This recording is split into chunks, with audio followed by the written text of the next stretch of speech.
بسم الله الرحمن الرحيم.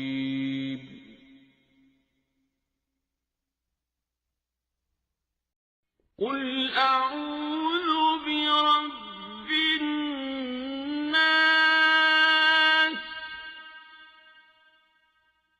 ملك الناس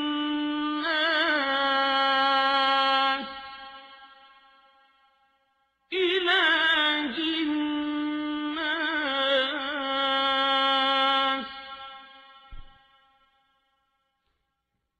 من شر الوسواس الخناس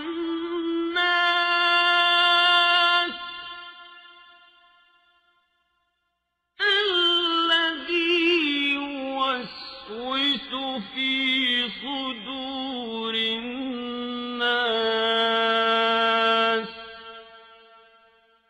من الجنة والناس.